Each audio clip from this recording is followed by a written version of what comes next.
Donc du coup, avant de commencer et de laisser la parole à Maxence, ce que je vous propose, c'est juste de revenir un petit peu sur ce service achat de DLR qui est du coup inclus dans toutes nos adhésions.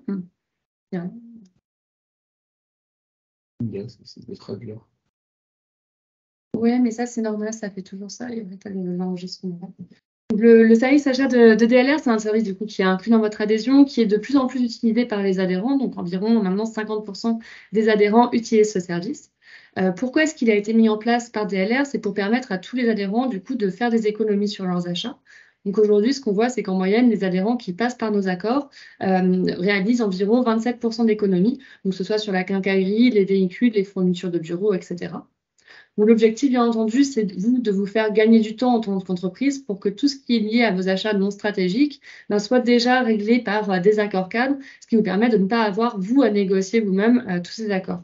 Et puis, bien entendu, l'objectif à terme, c'est également de simplifier votre vie d'acheteur ou de dirigeant en n'ayant pas justement cette partie-là à faire que nous, on prend en charge en tant que service achat de DLR. Et l'idée, bien sûr, c'est d'arriver à ce que toutes les entreprises de DLR aient une structuration de leurs achats pour être plus efficients au quotidien.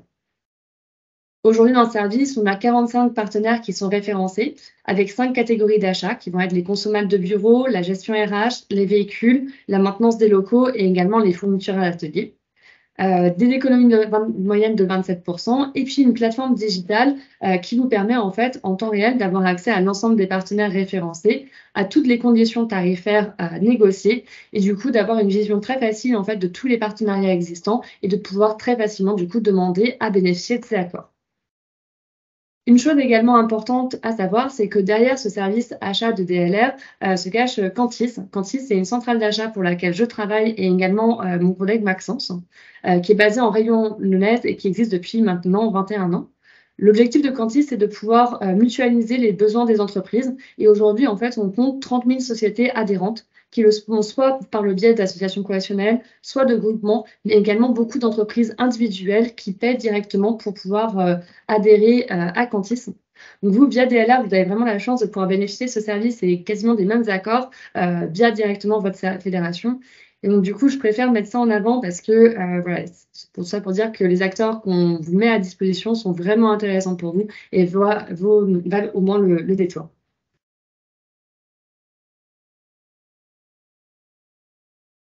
Du coup, moi, je m'arrête là pour cette partie service achat et je vais laisser la parole à mon collègue Maxence, du coup, qui travaille également chez Cantis pour développer, du coup, cette offre de location longue durée de véhicules et de location avec option d'achat. Et du coup, je lui laisse la parole. Bonjour à tous, enchanté et encore une fois, merci Gaël et Mathieu de m'avoir invité sur ce webinaire.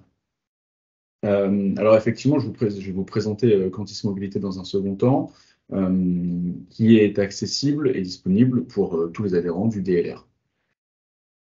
Je te laisse. Dans un premier temps, ce que je vous propose, c'est qu'on fasse un état des lieux de toutes les technologies, dont la 100% électrique, sur le marché. Ensuite, on parlera des actualités. Et enfin, dans un dernier temps, je vous présenterai très rapidement ce qu'est Cantis Mobilité et quels sont les avantages et comment on travaille. Simplement pour remettre dans le contexte, comme le disait Gaël, donc Cantis Mobilité est une filiale du groupe Cantis, donc, qui anime la plateforme service achat DLR, qui a été créée de Cantis Mobilité en novembre 2021 et qui est au service de tous les adhérents de Cantis, dont les adhérents DLR dont vous faites partie. Pour commencer, si on fait un état des lieux de toutes les technologies actuelles sur le marché de l'automobile, et si on les classe par rapport à leur dépendance par rapport aux énergies fossiles, et bien logiquement, on commence par les technologies 100% électriques.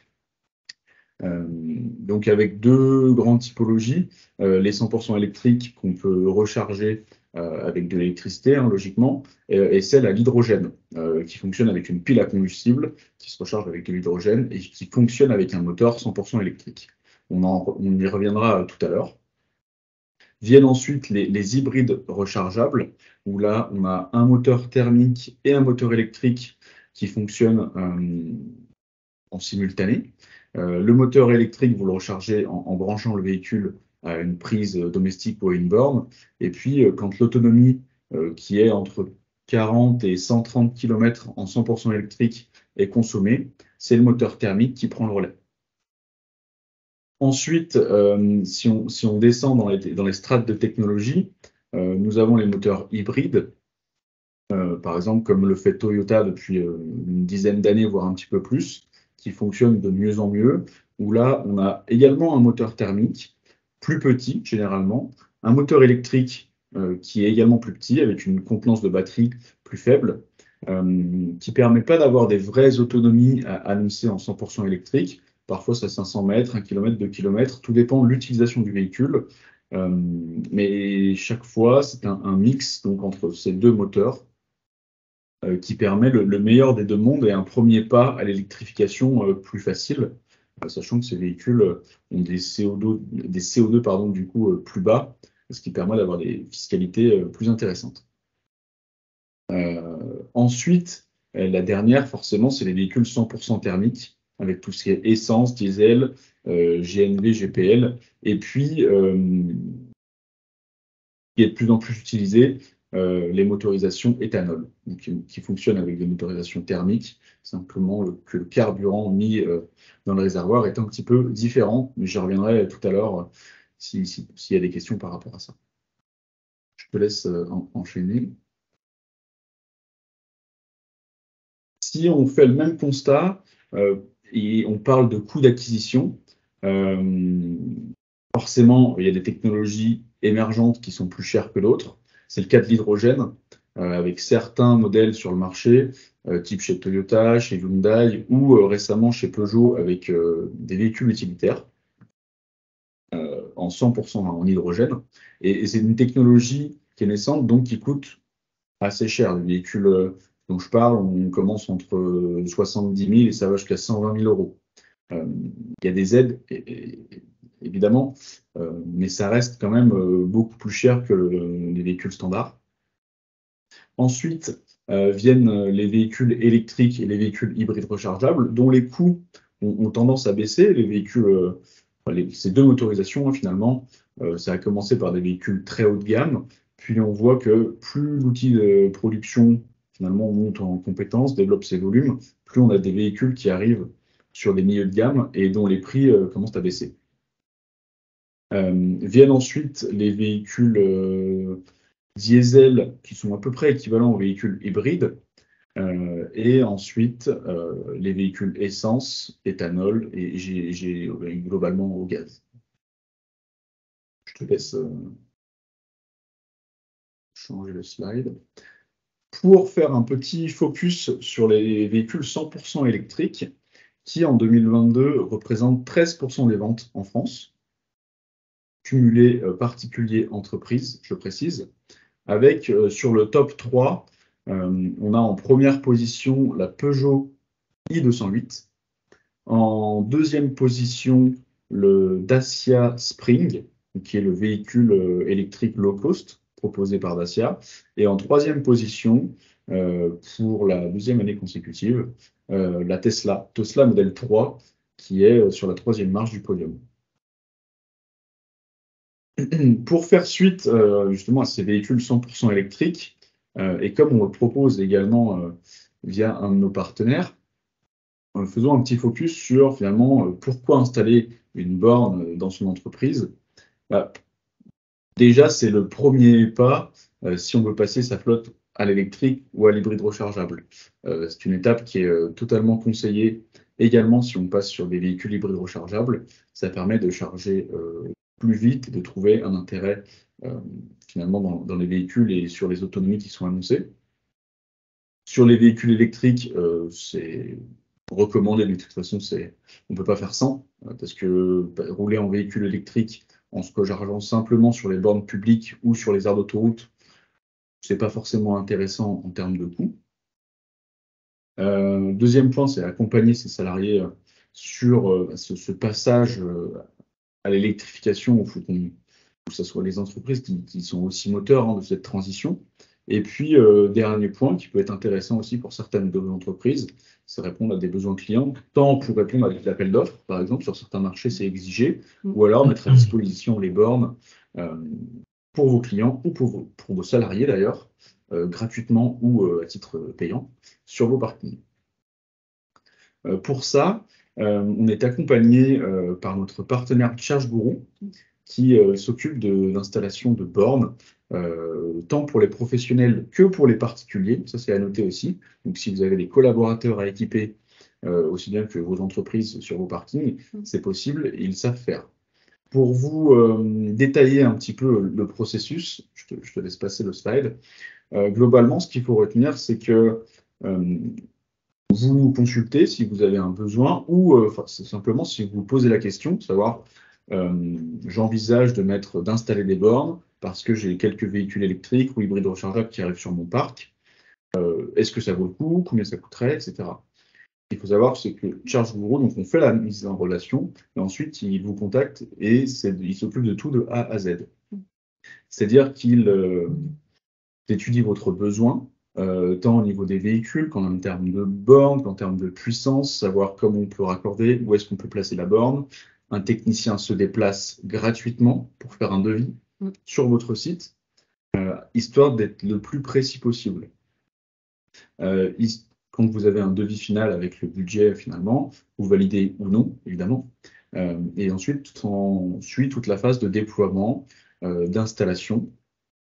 Et une fois que ça c'est fait, il y a toute l'exploitation et la maintenance qui suit, avec la maintenance qui est prévue par ChargeGuru également, et puis le logiciel de supervision pour gérer en temps réel finalement les bornes de recharge et les consommations. Je n'irai pas plus dans le détail pour l'instant, mais si vous avez des besoins, des questions, n'hésitez pas, et on pourra soit répondre à vos questions directement, soit faire les mises en relation avec ChargeGuru. Je précise que si on a choisi de référencer ChargeGuru au sein du service achat DLR, c'est que c'est un des acteurs qui se développe actuellement beaucoup sur le marché, qui est réputé pour sa fiabilité et également la possibilité de travailler avec tout type de véhicule, tout type de recharge, etc. Donc on trouvait que c'était assez facile pour eux, en plus le fait qu'ils soient sur un maillage national, de pouvoir répondre aux besoins de tous les adhérents DLR. Et d'ailleurs, j'en profite pour vous dire que si vous, en tant que participant à ce webinaire, vous avez le projet d'installer des bornes électriques dans votre société, n'hésitez pas à l'indiquer directement dans le chat. Et comme ça, moi, je pourrais me mettre en relation avec ce partenaire ChargeGuru. Alors finalement, quels sont les avantages? ChargeGuru travaille avec beaucoup de partenaires fournisseurs sur les bornes. Donc, à l'instant T, ils sont capables de vous dire cette borne a une meilleure qualité-prix, cette borne est disponible, celle-là est plus chère, celle-là est moins chère. Donc, c'est l'un des premiers avantages. L'autre, c'est leur expertise technique. Ils ont des entreprises qui sont dédiées à ChargeGuru, qui se déplacent, encore une fois, comme tu disais, sur site pour vous conseiller et faire des devis au plus précis. L'offre est sur mesure et le suivi est personnalisé et de A à Z. Maintenant, quels sont les avantages via le DLR finalement de passer par ChargeGuru, parce qu'il faut bien qu'il y en ait aussi. Vous avez 1 an d'abonnement offert au service de supervision, c'est le fameux logiciel dont je vous parlais pour suivre en temps réel la consommation des véhicules et l'utilisation des bornes. Vous avez également une remise sur chaque borne installée. Donc de 1 à 10, c'est 200, plus de 10, pardon, c'est 300. Donc ça, il n'y a clairement pas beaucoup d'acteurs sur le marché, vu le contexte, qui proposent des remises sur les bornes. Et puis, comme je vous l'indiquais précédemment, vous avez un devis sur mesure qui, bien évidemment, est gratuit, et même dans le cas où les travaux n'avancent pas, ou vous retenez potentiellement quelqu'un d'autre, ça ne sera pas facturé. Voilà, j'ai fait mon petit focus sur le 100% électrique. Je te laisse passer la slide peut-être. Est-ce que vous avez des questions là-dessus? Si oui, n'hésitez pas à utiliser le chat directement ou à lever la main pour avoir des précisions.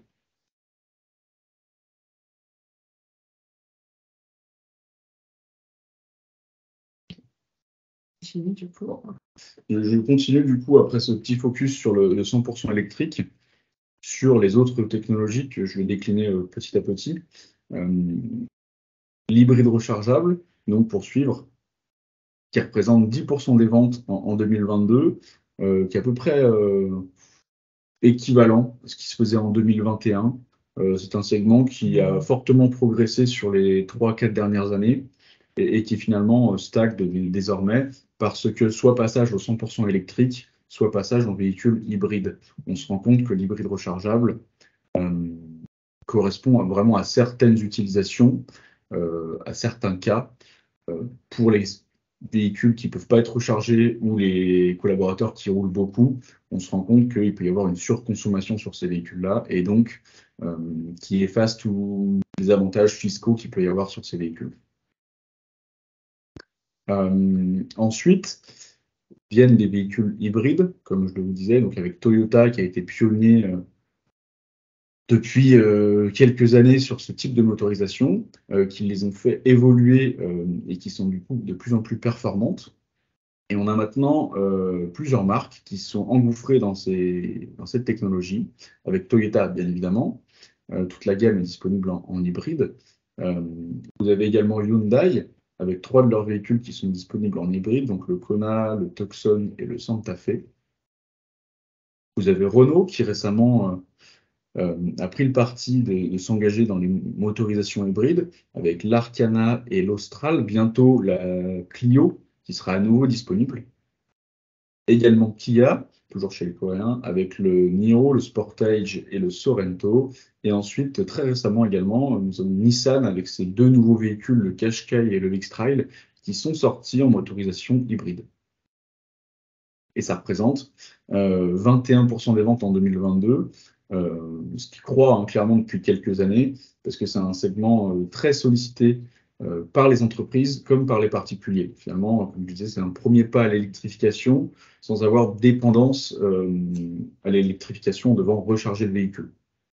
Et on se rend compte qu'à l'utilisation, sont les véhicules, quand c'est bien utilisé, encore une fois, qui permettent de faire des économies tant sur la consommation que sur la fiscalité. Petit zoom très rapide sur les 2 motorisations qui sont encore présentes en France avec le diesel et l'essence.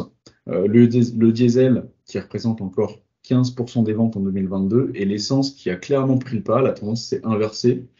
Il y a 10 ans, c'était l'inverse, et qui représente 37% des ventes en 2022. Il faut avoir en tête que dès 2035, ce sera la fin de la vente des véhicules 100% thermiques. Ça a été voté à la Commission européenne en 2022. Je reviendrai dessus parce qu'il y a un petit détail qui a été mis par l'Allemagne très récemment. Et voilà, ce qu'il faut retenir, c'est que il y a de plus en plus de contraintes sur ce genre de motorisation, avec des avantages et des inconvénients liés à chacune, clairement, et qu'elles sont vouées à disparaître petit à petit.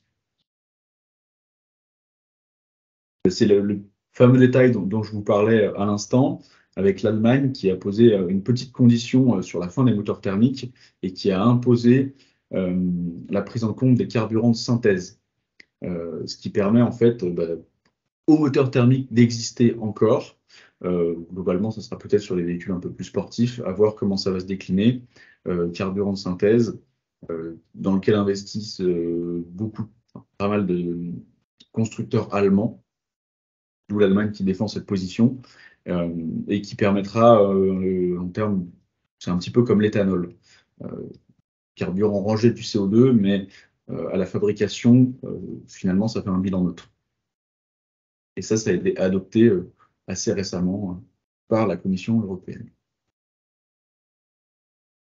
Alors, c'est bien beau de finalement faire l'état de toutes les technologies disponibles sur le marché. Vous allez me dire, OK, finalement, moi, comment est-ce que je le décline sur mes utilisateurs? Quelle technologie correspond à quelle utilisation? Encore une fois, il n'y a pas de réponse, de vérité absolue. Le but, c'est de pouvoir adapter chaque utilisation et proposer la meilleure motorisation. L'avantage pas être de multinationales ou de très grands groupes, c'est qu'on peut se poser sur chaque collaborateur et se dire, OK, sur telle utilisation, c'est telle motorisation qui est la plus pertinente et qui me coûtera le moins cher, finalement, et qui sera aussi le plus avantageux fiscalement et le plus respectueux de l'environnement, ce qui peut compter aussi. Donc, ce qu'on retient, on va dire dans la plupart des cas, c'est que les petits, enfin, si je prends de 5 000 à 35 000 km, de petits à gros rouleurs, si je commence par les petits rouleurs, ce qui convient le plus, et la technologie la moins chère, la plus abordable, ça reste les véhicules essence. Ensuite viennent les véhicules hybrides, qui peuvent correspondre aussi à un petit peu plus de kilomètres et un peu plus d'utilisation, à condition que ça soit bien utilisé. Il faut qu'on ait une question sur la répondre. Ensuite viennent les véhicules électriques, forcément, parce que ça ne correspond pas à des utilisations intensives. Quoique certaines autonomies maintenant sur certains modèles peuvent le permettre. Et vient ensuite pour les très gros rouleurs, je parle de plus de 35 000 voire plus par an, les véhicules diesel qui restent malgré tout les plus avantageux économiquement et en termes de consommation sur des utilisations intensives.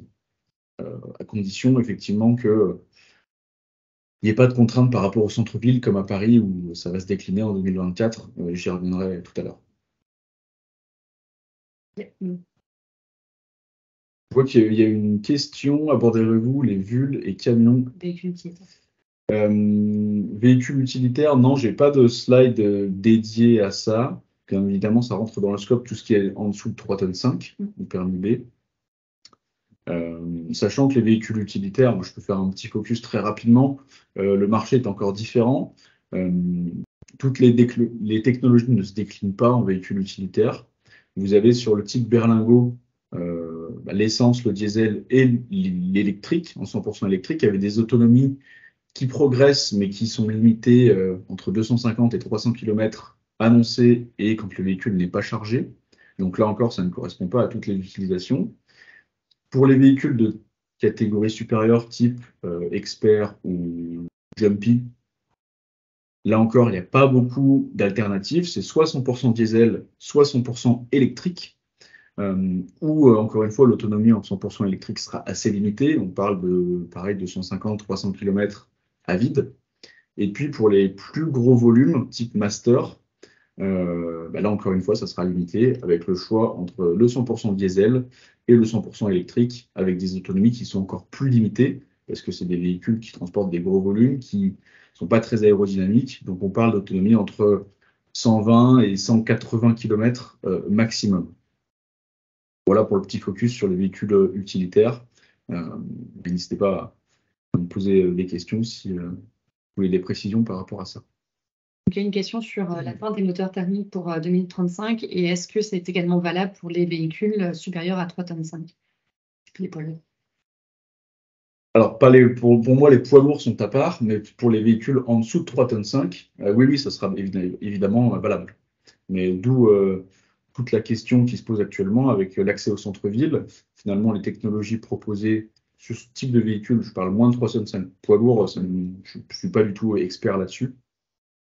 Les technologies sont limitées en termes d'autonomie. Finalement, on a vite recours au diesel et on s'aperçoit que d'ici 10 ans, est-ce que ça sera prêt?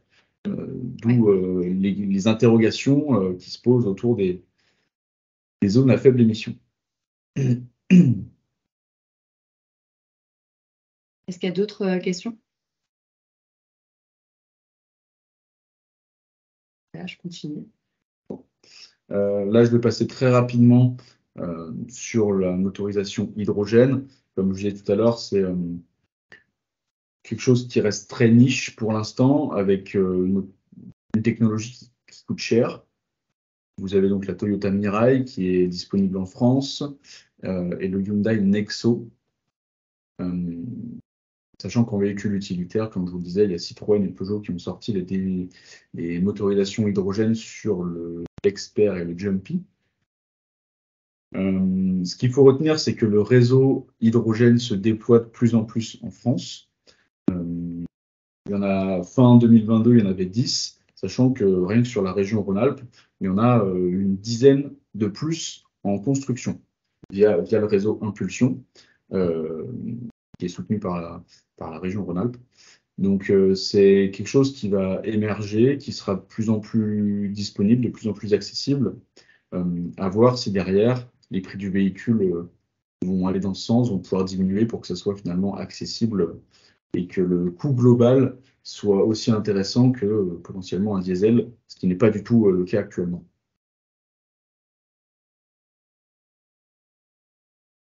Je fais un petit focus également sur l'éthanol, qui peut être une alternative intéressante, sachant que l'éthanol, production usine, je veux dire, est uniquement proposé par Ford et Jaguar Land Rover. Globalement, pour les entreprises, ça restreint à Ford, sauf pour les véhicules de dirigeants ou des choses comme ça. On a constaté un vrai engouement, surtout pour les particuliers, sur l'éthanol depuis début 2022 et suite à la hausse des coûts du carburant. Pour les entreprises avec des véhicules en location longue durée, clairement, je ne conseille pas le fait de mettre un carburateur qui permet de passer à 100% éthanol parce que ça fait sauter la garantie constructeur. Maintenant, quand le véhicule vous appartient, la responsabilité vous incombe et vous faites ce que vous voulez.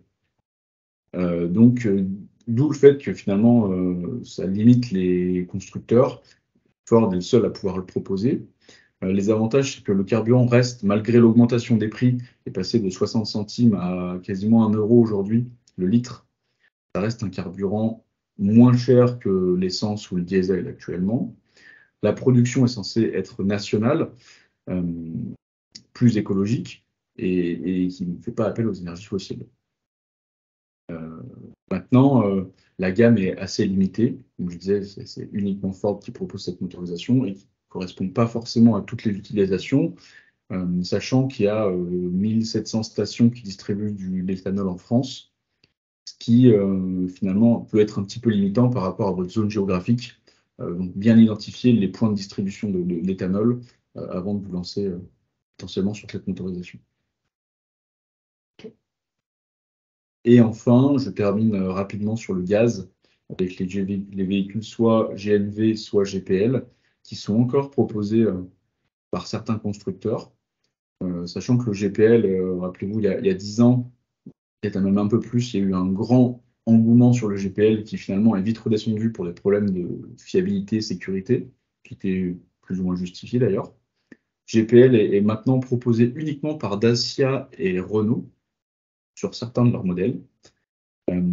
Et puis, vous avez la gamme GNV, donc le gaz naturel de ville, qui là est à l'état gazeux, qui est proposé par Skoda, par Seat et Fiat Iveco pour ce qui est des véhicules utilitaires. On passe aux actualités. Est-ce que vous avez des questions peut-être sur les technologies, est-ce que les différentes motorisations, ce que je viens de vous présenter à l'instant?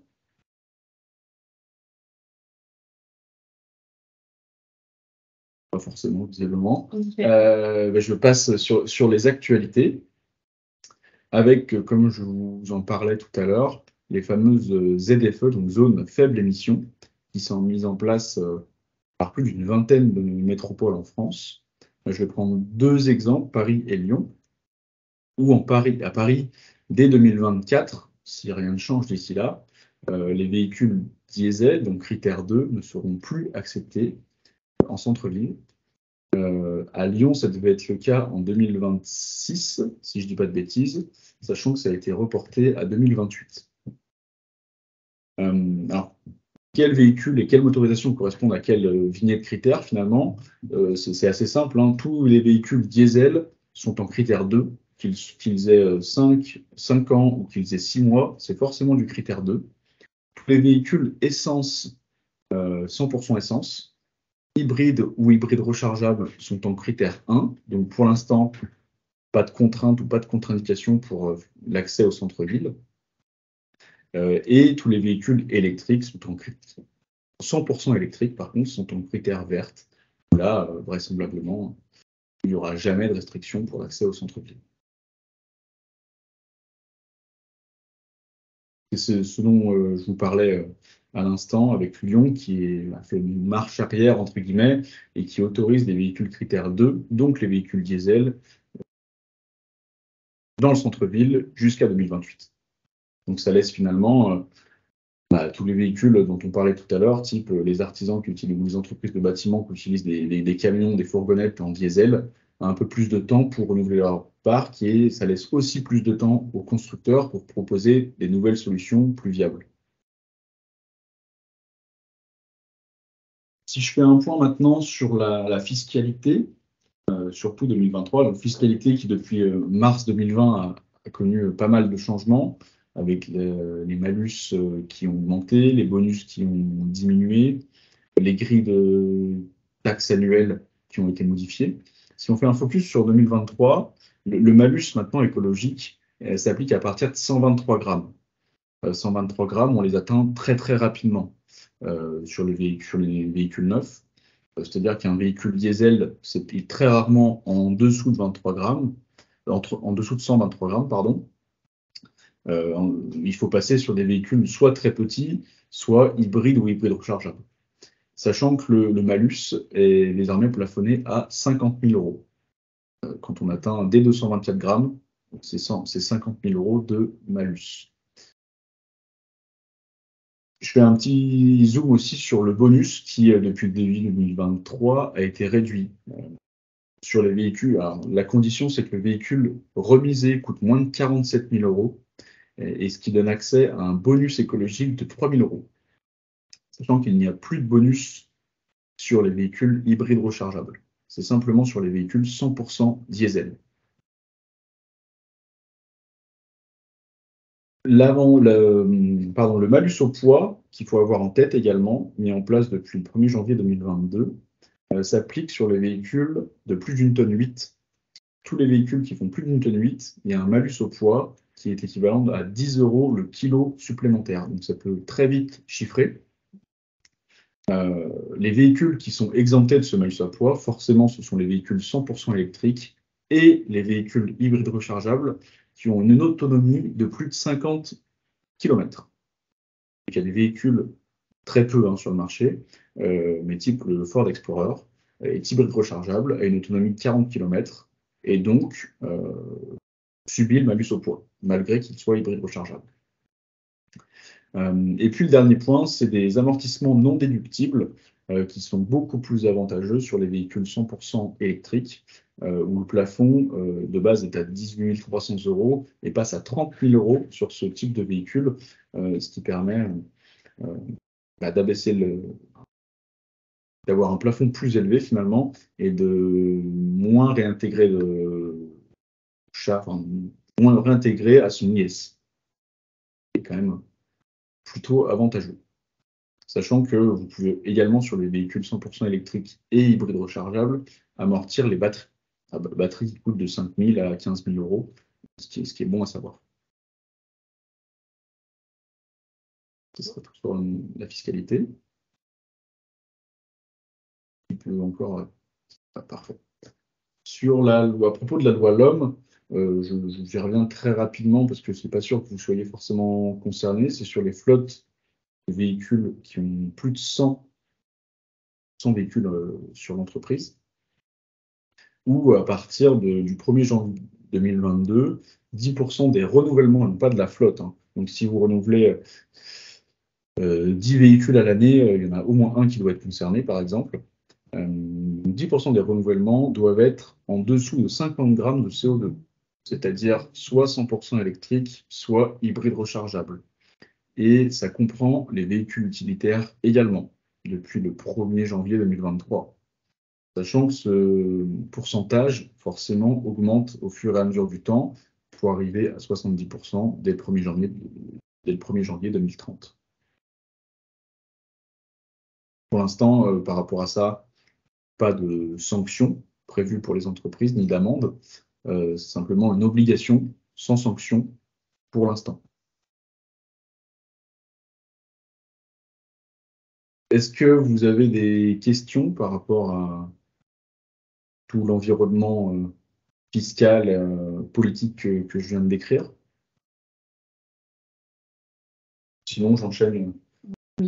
On pourra voir les questions à la fin et j'enchaîne sur la présentation très rapide de Cantis Mobilité et de ce qu'on peut vous proposer, vous. Et sachant que si vous posez des questions sur ces réglementations, si vous voulez suivre les conseils de Maxence, c'est-à-dire de calibrer en fait votre flotte automobile aux besoins de vos salariés, et ben, Maxence va le représenter, mais on est vraiment là pour vous apporter une démarche de conseil et pouvoir vous aider à optimiser le cas précis de votre entreprise par rapport à cet environnement, disons, d'actualité réglementaire, de différents besoins, etc. Et du coup, voilà, je pense que c'est intéressant. Maintenant, on va passer à la présentation vraiment du service de Maxence. Et n'hésitez pas, du coup, si vous avez des questions, de même, si vous souhaitez être mis en relation et avoir les coordonnées de Maxence, voilà, n'hésitez pas, c'est aussi l'occasion de ce webinaire de faire ça. Et j'en profite aussi pour préciser qu'on a construit un guide de la mobilité propre avec globalement tout ce que je viens de dire, avec certains détails en plus sur la fiscalité, sur les bornes. Donc n'hésitez pas à le réclamer pour qu'on puisse vous l'envoyer. C'est plutôt très complet. Donc maintenant, par rapport à Quantis Mobilité, que je représente aujourd'hui, finalement, qui sommes-nous? Nous sommes un interlocuteur unique pour tous vos besoins de mobilité sur les véhicules en leasing, que ce soit location longue durée ou location avec option d'achat. Et pour vous garantir finalement le meilleur prix, la meilleure solution sur le marché à l'instant T. Le but, c'est de vous conseiller pour que vous puissiez prendre les bonnes décisions à l'instant T et ensuite consulter nos partenaires, donc un rôle de conseil puis courtage pour que vous puissiez bénéficier également des meilleurs prix. Tout ça, évidemment, en vous apportant une expertise fiscale, technologique et une veille sur le marché, comme ça bouge très rapidement, pouvoir vous conseiller à l'instant T sur telle ou telle motorisation, telle ou telle sortie de véhicule qui peut être intéressant par rapport à l'actualité. Comment est-ce que ça fonctionne? Plutôt simplement. Comme je vous le disais, il y a un besoin de votre part, on analyse, ensuite on y apporte notre expertise, nos recommandations, on passe tout ça à la moulinette, et puis on sollicite, une fois qu'on a décidé un, deux ou plusieurs véhicules, finalement qu'on va chiffrer, on les soumet à nos différents partenaires financiers pour les challenger et finalement sur le marché obtenir le meilleur prix, le meilleur tarif. Et on l'analyse de notre côté et on vous soumet les meilleures tarifications pour finalement avancer avec vous main dans la main jusqu'à la potentielle signature du dossier. Il y a une question du coup de LNTP qui demande à partir de quelle taille de flotte est-ce qu'on peut faire appel à tes services? Il n'y a pas du tout de limite par rapport à la taille de flotte. On accompagne des dirigeants qui sont seuls dans leur entreprise pour leur véhicule de fonction, comme des entreprises qui ont 200 à 300 véhicules en parc. Alors l'approche forcément n'est pas la même, on ne vous met pas forcément en relation avec les mêmes partenaires, mais en tout cas les conseils sont là et c'est disponible à partir de 0 véhicule finalement, même pour un projet de véhicule, ça marche. Et c'est vrai que l'avantage de passer du coup par ce service qu'anime Maxence, c'est que lui va pouvoir aller auditionner plusieurs acteurs du leasing sur le marché et donc forcément vous proposer un devis qui est vraiment optimisé et qui, il me dira plus tard, mais intègre également les remises qu'on peut avoir chez d'autres partenaires du DLR, notamment par exemple sur les pneumatiques, les bornes électriques, voilà, tous ces genres de choses qui gravitent autour des véhicules, du coup vous aurez le devis le plus optimisé qu'on peut vous faire en passant par là. Alors, je vois qu'il y a quelqu'un qui est en train d'écrire sur le chat, donc peut-être qu'on attend juste je peux continuer la présentation, c'est dans la lignée. Okay. C'est un exemple sur le fonctionnement. Donc, admettons que demain, vous ayez un devis de la concession ou d'un autre partenaire lambda sur, admettons, une Golf diesel à 480 €, ce qui est, ma foi, plutôt un bon tarif. La solution A, si vous me consultez, c'est que sur ce véhicule, il ne change rien. Je vais consulter mes différents partenaires. Si tout se passe bien, j'arrive à trouver une optimisation de prix. Ça vous génère des économies et tout va bien. La solution un peu plus qualitative, si j'ose dire, c'est prendre votre besoin, l'analyser, dire le véhicule, où est-ce qu'il va rouler, qui va l'utiliser, comment est-ce que vous pouvez le charger, pas le charger, etc. Vous apporter finalement plus-value, tous nos conseils pour déterminer au mieux le besoin et finalement se dire la Golf c'est bien mais elle ne correspond pas forcément à l'utilisation, je vais plutôt passer sur une, admettons, Toyota Corolla, ce qui permettra d'optimiser le CO2, donc générer des économies fiscales également. Et puis par rapport à ce modèle-là, on va rechallenger nos partenaires pour trouver les meilleurs loyers et, encore une fois, vous soumettre le meilleur devis. Ce qui génère un gain supplémentaire et, encore une fois, un gain de fiscalité et donc de rejet de CO2 sur ce véhicule. Une question, M. Gabillet. Sur les délais de réactivité, est-ce que du coup, quand une entreprise te consulte, quels sont à peu près les délais de réponse sur l'offre? Les délais sont plutôt rapides. Encore une fois, tout dépend de la demande, hein. Si on doit chiffrer 40 véhicules, ça prend un peu plus de temps. Mais généralement, il faut compter entre 48 et 72 heures pour avoir un retour avec un devis sur le véhicule voulu. Sachant que ça peut aller plus vite si c'est un simple véhicule. Avec un chiffrage, ça peut aller beaucoup plus vite que ça. Et je pense que, en tout cas, pour les entreprises DLR qui actuellement sont passées par Maxence, je pense que la plupart ont plutôt souligné justement la réactivité sur la nature des devis.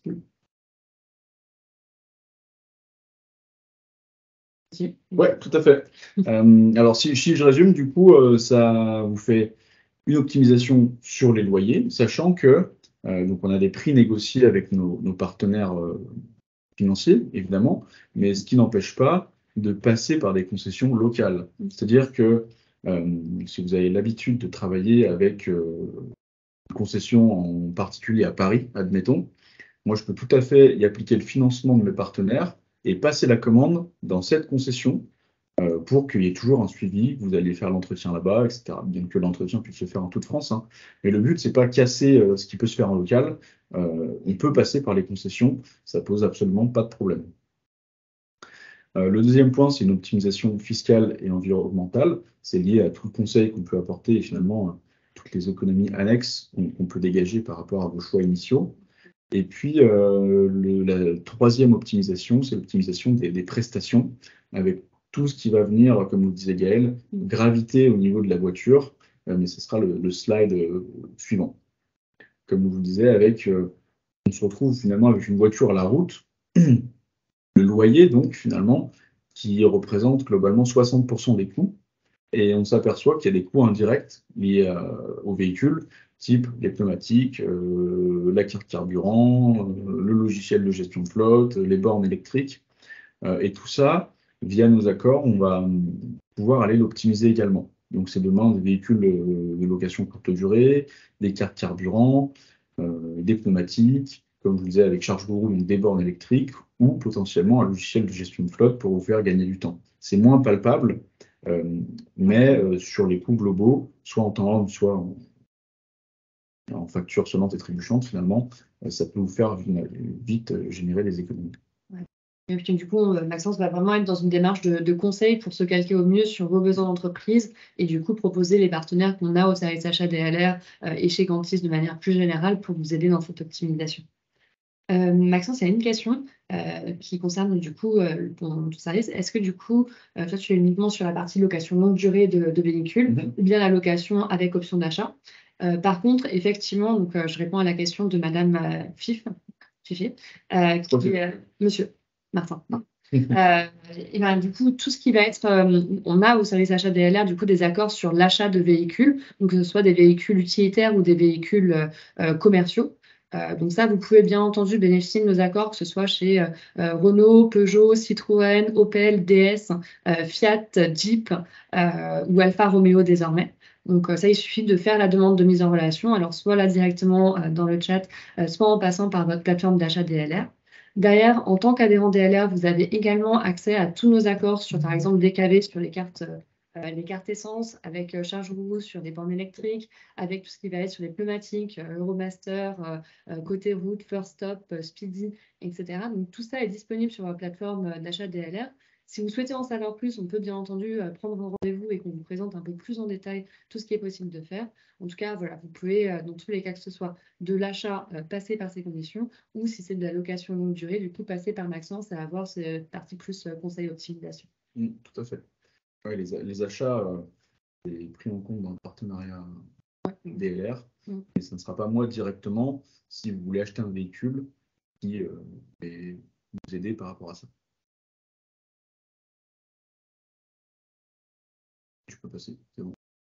Donc finalement, si je résume nos 3 missions, la première étant une mission vous l'avez maintenant compris, une mission de conseil et d'aide à la décision. La deuxième étant la mission d'optimisation via le courtage qu'on peut faire avec nos différents partenaires.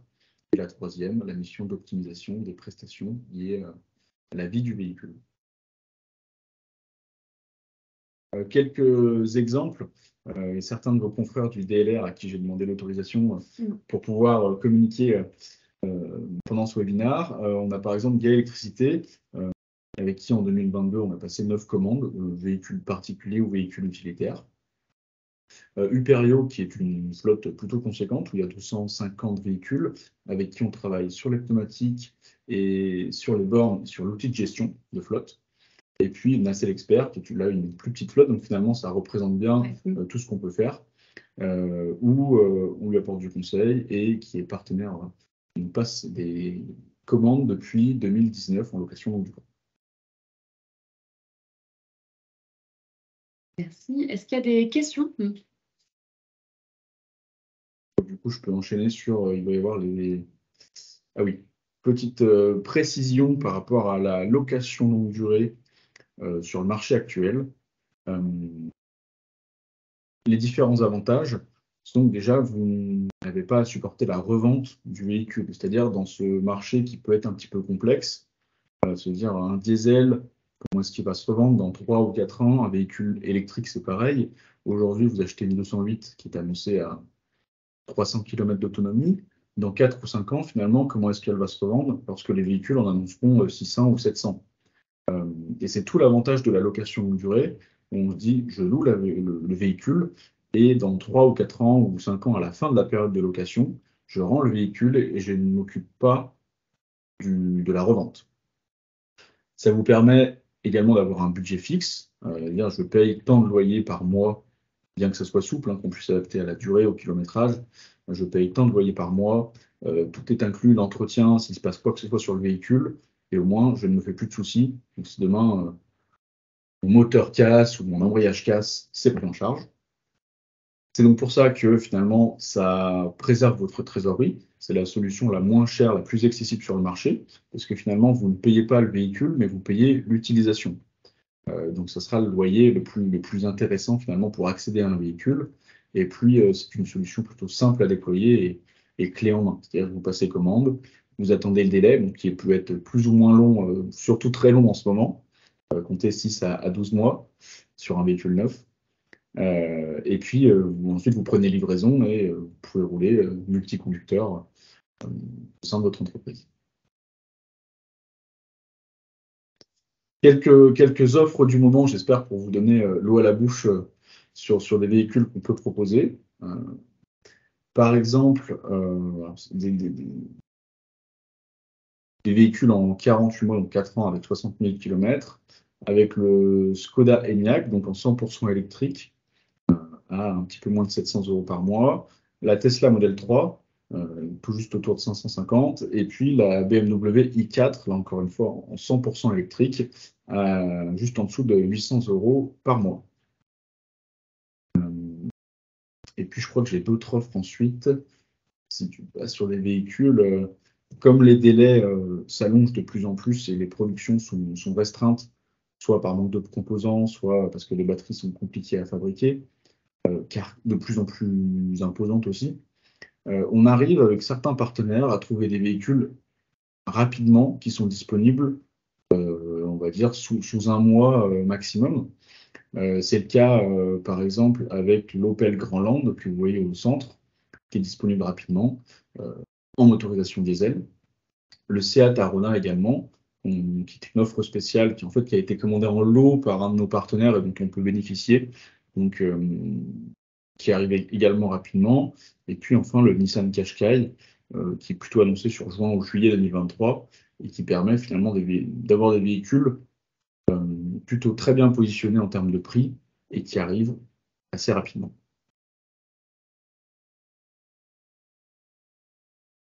Ça sera tout pour moi. Merci beaucoup Maxence. Est-ce que vous avez des questions sur ce qui vient d'être dit? Enfin, voilà, si vous avez des problématiques au sein de votre entreprise ou voilà, des choses à échanger, bah, surtout n'hésitez pas, hein, c'est aussi le moment de pouvoir interagir ensemble. À votre disposition, et puis merci pour votre attention sur cette présentation. Eh ben, merci à tous. Et puis, bah, du coup, on vous affiche à l'écran les coordonnées de Maxence. Donc voilà, si vous avez des questions spécifiques, n'hésitez pas à prendre contact avec lui. Et du coup, moi, je vais aussi vous remercier du coup pour votre participation à ce webinaire. Je pense que Mathieu veut prendre la parole aussi. Pas plus, merci à tous, merci à vous d'avoir animé ce webinaire dans les délais, puisqu'il est 11h58, c'est vraiment parfait. J'espère que ça vous a plu et donc à bientôt pour une prochaine.